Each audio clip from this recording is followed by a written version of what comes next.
Welcome to Love You a Brunch, the podcast for foodies and those who'd rather be brunching. Hi, I'm Jodi Stapler. I am speaking with Nancy Hughes today. She is a writer for health and food magazines. She has 17 cookbooks. She's a food consultant and a food photographer and a recipe developer. She does it all. And she has a new cookbook called Dinner in a Dash. So thank you for joining me today. Oh, thanks for having me. I'm very excited to be here and talk to you about everything. Oh, awesome. Well, first, I've already said a little bit about, a lot of things that you do, but tell us more about yourself and how you got started in this food industry and all that. Okay. Well, again, I'm Nancy Hughes, Nancy S. Hughes, and my company is NS Hughes Incorporated. And I started over 25 years ago with the idea to just write a book for my family. But to start with, let me back up and tell you what is going on now, and then I'll give you the history, if that's okay. Yeah, absolutely. I have actually 20 nationally published cookbooks. Oh, my gosh. But I've also contributed to another 65. And wow. How do you have time? What I do. This is what I do full time, 24/7, actually. Oh, my gosh. But I have over 7,500 published recipes. I write for American Diabetes, American Cancer Society. I write for American Heart, Better Homes and Garden, Cooking Light. I write for food councils like the Rice Council, Canola Council, for food companies like Del Monte and Smucker's. I also start out teaching cooking classes, but I don't have time for that anymore. Right. But, yeah. So I Who would have any time there? Yeah.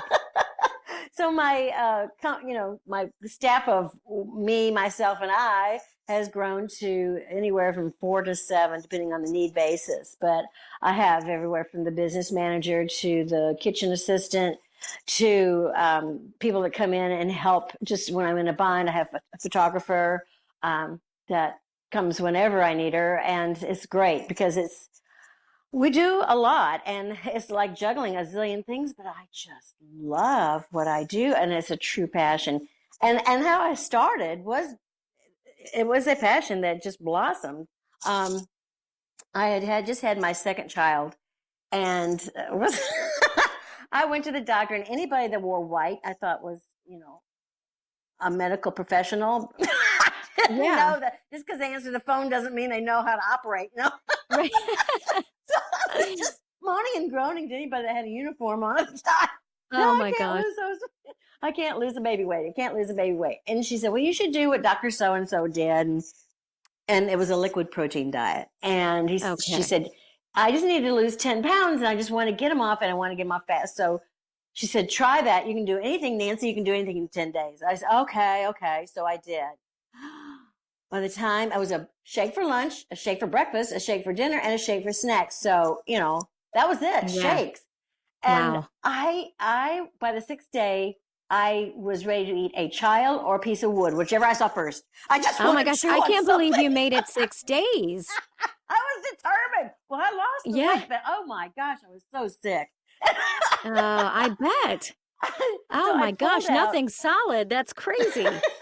It really was. And on top of that, I was in the house cooking for my husband and my kids so they could have a normal meal. And then I went out to the porch and had my shake, and it's like, oh, this is stupid. Oh, that's torture. And it wasn't something I could keep up, It really was. Yeah. So I pulled out just a little calorie counter and started making I liked the idea that every time I popped a can or opened a package, it was 100 calories. I did like that. It was consistently low. Knowing that every time I put something in my mouth, it was 100 calories.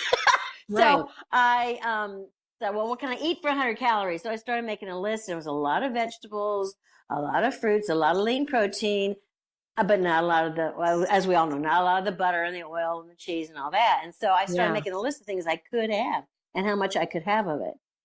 And so then I just kind of started my own thing. And the more Cooking Light magazine. Are you familiar with Cooking Light? Yes. magazine? Mm-hmm. Okay, it used to be, I'm really dating myself.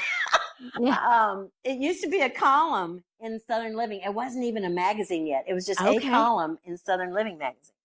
And so I was learning the techniques from them, though, how to cook a low calorie. And it really did help a lot. And so that interest grew into more curiosity. So every time the kids went down for a nap, I had my head in a book, or I was chopping something and destroying something. Oh, I had a 700-pound dog by the time it was in. I was making more waste, ruining more dishes. Oh my gosh. But I'm past that. I'm way Yeah, past that that's now. good. That's good. Yeah. Yeah. And it only It's a took good how many thing. years? Yeah. Oh, it took me 6 years to get my first book published. But I got the Okay. idea. But the thing was, the first 2 or 3 years, I had tiny ones at home, and I was learning, and I was just I didn't know how to cook that much when I was Yeah. young. Wow. And Yeah. just certain things mom and daddy had, Right. taught me. But I got into it, and the more I got into it, it was like this heat wave. It was like this. I was so passionate about it all. I didn't know I had not been that passionate about anything like that ever, ever, ever. Wow. And I got into it, and I was at the library, I was at the bookstore, I was at the magazine stands, just learning. And one cute thing, I was in bed one night, and it was 2:00 in the morning, and I was up reading about broccoli. And Oh my gosh. broccoli. Yeah, And most people are reading like romance novels or something like that. And you're reading about broccoli. And I was so excited. And I leaned over to my Oh my husband and I gosh. nudged him. All the lights are on. I'm just and I leaned Wow. over to my husband. I said, let me tell you this. Did you know? And he leaned up. He goes, Nancy, he said, I have to be at work in 4.5 hours. He said, you can tell me 2 more things. Oh Tell my me 2 more gosh. things about broccoli, babe, but I've got to get some sleep. That's funny. Oh my gosh. But he was really supportive. Yeah. So then as I got into it and I perfected it, I then did want to get published if I could, which was overwhelming in itself. There's so much competition out there. But I read all the books. I did all the homework. I just did everything they said to do, and twice, and checked with the dietitians, the head dietitians of the area, to see what they use for nutritional analysis. I got the program and worked that up, had them double check it all before I sent it off. So I sent it off nice and neat, and it went off, and within 2 months, 2 publishers were offering me a deal. And Nice. that's just unheard of. Yeah. And Yeah, that's incredible. that was in the 90s, early 90s. Wow. Early 90s. So I have been writing ever since. So that's Wow. how I got started. Yeah. And for the South is known for their fats and their salts and their fried foods Sugar, and all that. yeah. Sugar, yeah.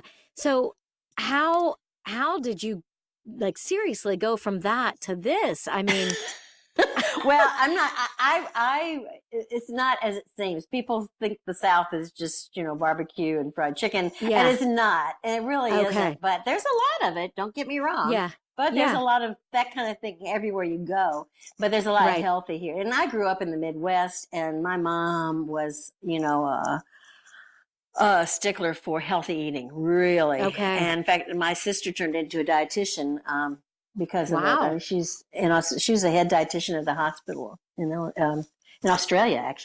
Wow. And so we come from healthy-minded family. Right. And now, it's just snowballed. And, Yeah.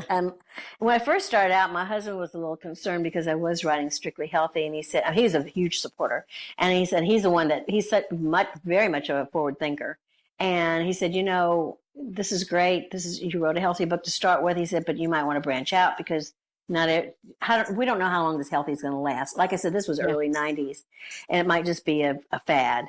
And I said, well, it shouldn't be, but I see what you're saying. And every single time I tried to get regular recipes published, they'd take them, but they wanted like 20 more healthy ones on top of the 10 that were not so healthy. So, that kind of was a red flag right there, not to go that direction. And I did. And so I started writing with American Heart, and then American Diabetes, American Cancer. and it's taken off. I use I don't know if you're familiar with software programs, but I use Esha, which is used by a lot of companies and corporations throughout the United States. I mean, that's a big one. So I made sure I used something that was, very, very reputable. I myself am not a dietitian, but I have worked with dietitians for over 25 years. I work very closely with the guidelines that are given to me by the different associations and organizations. And it's great. It's just a great, great thing. But now your new book is Dinner in a Dash. And what does DASH stand for? DASH is, okay, the letters DASH, DASH, are for dietary approaches to stop hypertension. And what that means, it's food you should eat to help prevent or control or be, to help prevent or control your blood pressure and your heart. It's all about the heart. It's all about your blood pressure, which works with the heart. But hypertension, people that have high blood pressure, people that have a history of heart problems, really, doctors strongly recommend it. And they recommend it for those that have that already. And if they don't have it, for those that are in line with the history to be getting that, or just to eat healthy in general. Oh my gosh. And you watch your sodium, but you also you lower your sodium, which everybody goes, oh my God. Yeah, no. It's okay. I've got this for you. I've worked at this long enough. The dog took care of all the things that were failing. This was years ago. Now I know how to deal with low sodium. Yeah. But I'll get into that in a minute. But it's about watching your sodium and increasing your intake of potassium, magnesium, and calcium, because those all go hand in hand with blood pressure and heart and health. And so what I've done is I've included in every recipe. Okay, so when you do, for example, if you look up the DASH diet, you have two different kinds of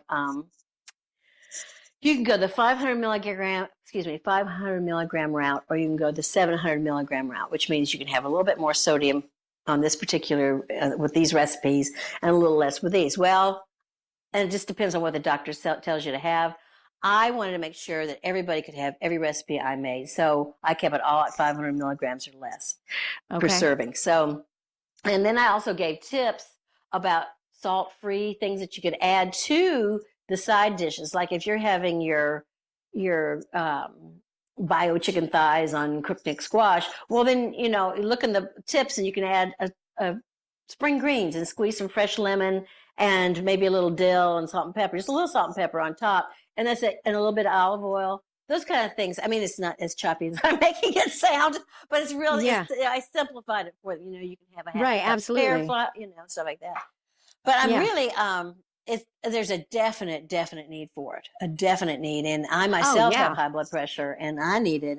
And it's like, oh my gosh, I wish I had hopped on this wagon, so to speak, a long time ago. Because I feel so much heart better. Disease is one of the worst things in our country. So you definitely. It is. And the sodium is hard for people to be careful because it's in everything from ketchup to to even these mixed drinks, these fruit drinks and stuff. And so you have to be careful.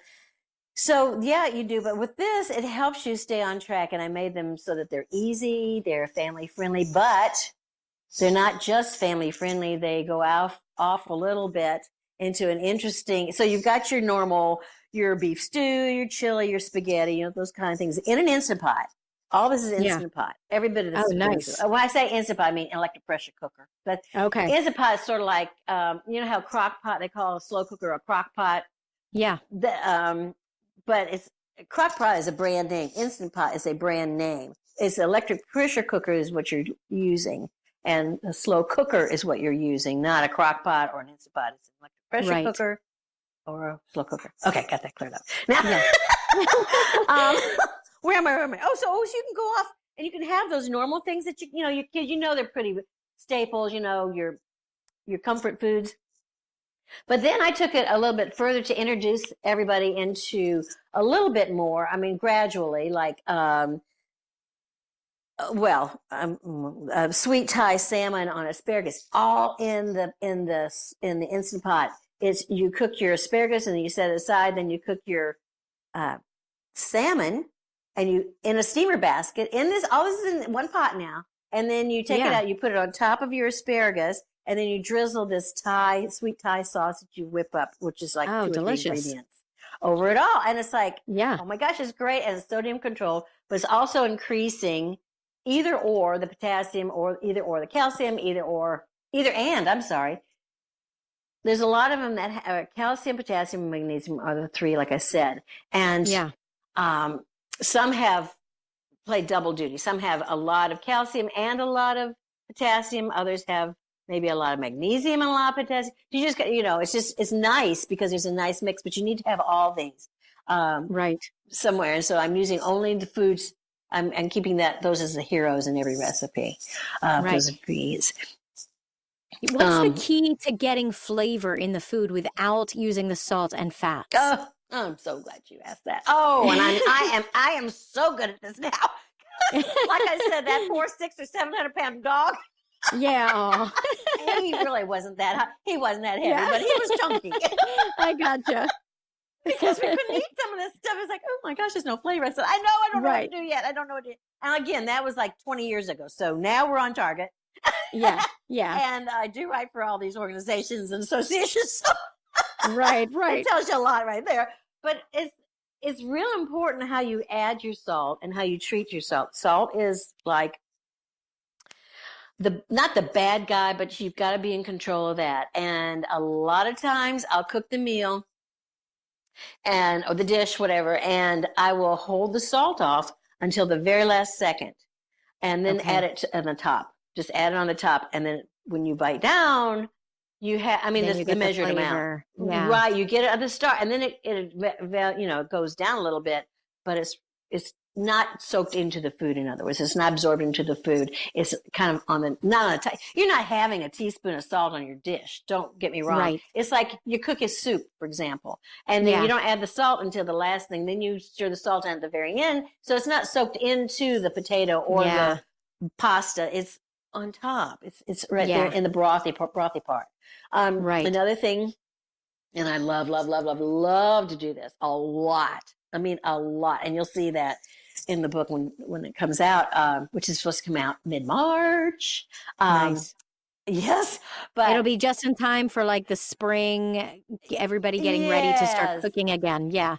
Right. Because I'll be honest, during the wintertime, I'm like, it's bad, but I don't want to cook. I become reclusive and a hermit. So spring comes and all of a sudden I'm like back into health and everything again. Yeah, well, I mean, you've got these farmers markets and everything that's so pretty out there. It just makes you want to cook. And I want to say this one thing about salt, and then I'm going to get to the other part because I'm sure. If I don't say it now, I'll forget it, and we'll just get lost. Okay, so the salt thing. Here's a perfect example. This is one of my very favorite recipes in the book, and it's so easy. And it's beer braised chicken with poblano chili peppers and cheese. And you take you brown your chicken in the Instant Pot, and then you add your beer as the liquid and the poblano chilies, and then you cook that together. And then you take the chicken. I mean, in this Instant Pot, and then when the pressure comes down, then you take the chicken out and you reduce. You add a little bit of salt, and you reduce. You just change it from manual to saute, and you just boil for like 2 or 3 minutes, and it boils down. So you've got all the salt that you can have, but you don't have all this watery liquid.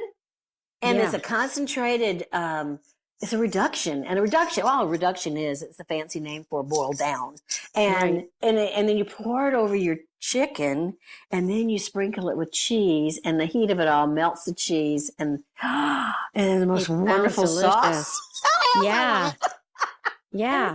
I know it's lunchtime right now, so I'm really hungry. So this all sounds good. But we're talking about what are you saying? Okay, the farmers markets. Yeah.